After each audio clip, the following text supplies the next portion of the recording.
नमस्कार साथियों, क्या आप श्री हनुमान जी को जानते हैं जो पूरी दुनिया के रोल मॉडल हैं। आज हम हनुमान जी से सफलता के सूत्र सीखेंगे। सबसे पहला आता है संवाद कौशल।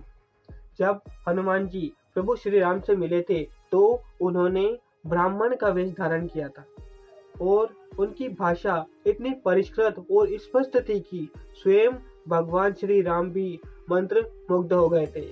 उन्होंने लक्ष्मण जी से कहा कि जिसको वेदों का ज्ञान न हो वो ऐसी बातें कभी नहीं कर सकता। सीख। सफलता प्राप्त करने के लिए आपकी भाषा स्पष्ट और विनम्र होनी चाहिए। आपको पता होना चाहिए कि कब, कहाँ और किससे क्या बात करनी है, तभी आप जीवन में सफल हो सकते हैं। सेकंड आता है संकट में समाधान खोजना। जब लक्ष्मण जी मूर्छित हुए तो हनुमान जी संजीवनी बूटी लेने गए। उनको पता नहीं चला कि संजीवनी बूटी कौन सी है, तो वो बिना समय बर्बाद किए पूरा का पूरा पहाड़ी उठा लाए। ठीक। जब आपके जीवन में बाधाएं हैं, समस्याएं हैं, तो और आपको कोई समाधान नहीं दिख रहा है तो घबराए नहीं और अपने दृष्टिकोण को इतना बड़ा कर ले कि वो समस्या ही छोटी पड़ जाए। आपका आउट ऑफ द बॉक्स सोचना ही दूसरों से अलग बनाता है। आता है शून्य अहंकार। अथाह शक्तियों के स्वामी होने के बावजूद भी पवन सुत हनुमान जी जामवंत जी से पूछते हैं कि मुझे क्या करना चाहिए, तो जामवंत जी कहते हैं कि पवन सुत तुम जा सकते हो, तुम आ सकते हो। इतने बड़े ज्ञानी गुरु एक बूढ़े से पूछ रहे हैं कि मुझे क्या करना चाहिए। अगर निरहंकारता सीखनी है तो आप यहाँ से सीख सकते हैं, हनुमान जी से सीख सकते हैं। दुनिया में उनसे बड़ा निरअहंकारी कोई नहीं है। लंका दहन के बाद भी उन्होंने पूरा श्रेय श्री राम को दिया। ठीक। आप जैसे जैसे सफल होते हैं तो अपनी विनम्रता और जड़ों को न भूलें, क्योंकि अहंकार आपको आगे बढ़ने से रोकता है और कृतज्ञता आपके आगे के नए रास्ते खोल देती है। चौथा आता है अपने लक्ष्य के प्रति अटूट निष्ठा।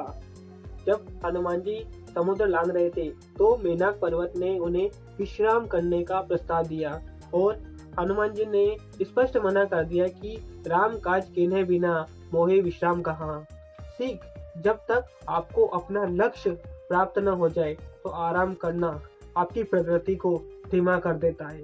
इसलिए जब तक आपको अपना लक्ष्य प्राप्त न हो जाए तब तक रुकना नहीं है। चाहे डिस्ट्रैक्शन कितना ही सुनहरा क्यों ना हो, मगर आपका लक्ष्य केवल आपका लक्ष्य आपकी मंजिल पर ही होना चाहिए कि मुझे ये चीज प्राप्त करनी है तो मैं इस चीज को सबसे पहले प्राप्त करूंगा। अपनी शक्तियां भूल गए थे।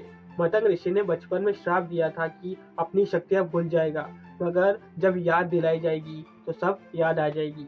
और जामवंत जी ने जब अपनी शक्तियां हनुमान जी को याद दिलाई तो उनके अंदर एक आग लग गई, उनके अंदर नई एनर्जी आ गई। और कहते हैं कि जिस पहाड़ पर पैर रखकर हनुमान जी लंका के लिए कूदे थे वो पहाड़ पाताल में चला गया। उसी तरह आपके जीवन में भी एक जामवंत जरूर होना चाहिए जो आपको आपकी शक्तियां याद दिलाए। यही सक्सेस का सबसे बड़ा मंत्र है। और हनुमान जी से हम सबसे बड़ी चीज सीख सकते हैं, वो है निरअहंकारिता। उन्होंने कभी भी अहंकार नहीं किया कि ये मैंने किया या मैंने उसको मारा, सूरसा को मारा, लंकिनी को मारा। वो इतने निरहंकारी थे कि हमेशा यही कहते थे कि सब कुछ प्रभु श्री राम ने किया है। अगर आपको वीडियो पसंद आया है तो अपने 5 दोस्तों के साथ शेयर जरूर करें और ऐसी ही पावरफुल मोटिवेशनल वीडियो देखने के लिए हमारे चैनल को सब्सक्राइब कीजिए। अपने स्वास्थ्य का ध्यान रखिए। मिलते हैं किसी नेक्स्ट मोटिवेशनल वीडियो के साथ। Thank you so much.